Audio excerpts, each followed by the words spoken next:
Gilbert Rozon refuse de verser des millions de dollars à ses victimes supposées.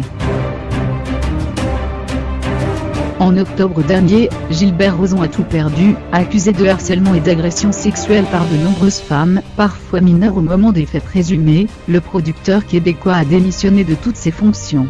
Ébranlé par les allégations me concernant, je souhaite consacrer tout mon temps à faire le point.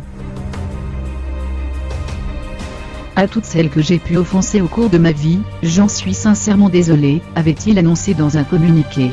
Il a donc été expurgé de la France à un incroyable talent, puis a renoncé à la présidence du festival Juste pour rire avant de vendre ses parts. Depuis, les témoignages n'ont cessé de s'accumuler contre Gilbert Rozon, au point qu'un collectif de femmes assurant avoir été ses victimes s'est formé. Le groupe Les Courageuses assure que l'ex-juré de 26 aurait agressé au moins 20 femmes entre 1982 et 2016. Leurs avocats affirment qu'il s'agirait de la pointe de l'iceberg, et que le collectif pourrait être composé, d'ici la fin de la procédure de justice, de plusieurs dizaines de victimes.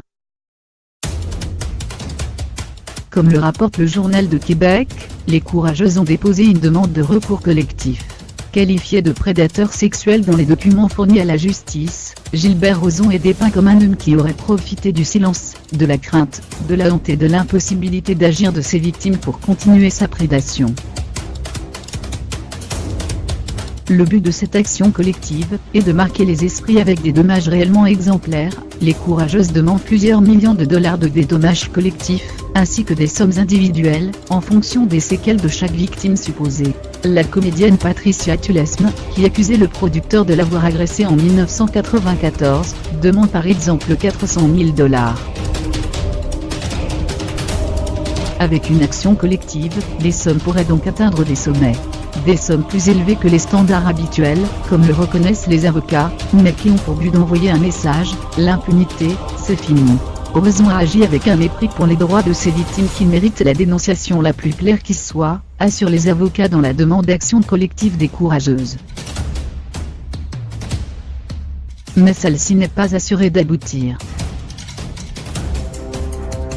Gilbert Rozon s'est exprimé pour la première fois depuis des mois, par l'intermédiaire de ses avocats. Selon les informations du Journal de Québec, Lavery de Billy, le plus grand cabinet d'avocats indépendants du Québec, qui représente le producteur, a ajouté un document au dossier.